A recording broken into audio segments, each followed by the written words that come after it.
నిన్న మొన్నటి వరకు మెగాస్టార్ చిరంజీవిని వేలెత్తి చూపించాలి అని అనుకున్నా కూడా వేలెత్తి చూపించలేక భయపడిపోయిన జనాలు ఎంతో మంది ఉన్నారు.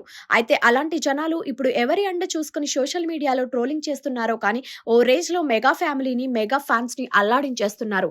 చాలా మంది ఇప్పుడు మెగాస్టార్ చిరంజీవిపై నెగిటివ్ గా కామెంట్ చేస్తున్నారు.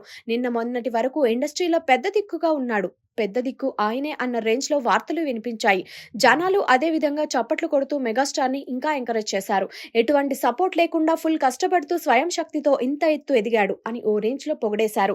అయితే పుష్ప 2 విషయంలో మెగాస్టార్ ప్రవర్తిస్తున్న తీరు అందరికి హర్టింగ్ గా అనిపిస్తుంది అంటూ అర్థమైపోయింది. మెగా వర్సెస్ అల్లు ఫ్యామిలీస్ మధ్య వార్ జరుగుతున్నా సరే ఇంటి గుట్టును ఎప్పుడు బయట పెట్టుకోకూడదు అని మన పెద్దవాళ్ళు చాలా మంది చెబుతుంటారు. అయితే ఇప్పుడు ఇండస్ట్రీలో బడా ఫ్యామిలీ అయిన మెగా ఫ్యామిలీ అదే విధంగా అల్లు ఫ్యామిలీల మధ్య వార్ జరుగుతుంది అని పరోక్షంగానే హింట్ ఇచ్చేశారు. పుష్ప 2 ఈవెంట్స్ లో మెగా ఫ్యామిలీ గురించి మాట్లాడకపోవడం, అదే విధంగా పుష్ప 2 పై మెగా ఫ్యామిలీ మెంబర్స్ ఎవరూ కూడా మాట్లాడకపోవడం సంచలనంగా మారింది. కొంతమంది మెగాస్టార్ చిరంజీవిని టార్గెట్ చేస్తున్నారు.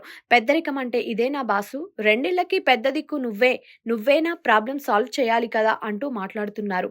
అయితే మెగా ఫ్యాన్స్ దానికి ధీటుగా కౌంటర్స్ వేస్తున్నారు. తప్పు చేయనప్పుడు ఒకరికి తగ్గేది లేదు, తప్పు చేయనప్పుడు ఒకరికి భయపడేది లేదు, తల వంచేది లేదు, తగ్గేదేలే అంటూ పుష్ప డైలాగ్ ని కౌంటర్ గా వేస్తున్నారు.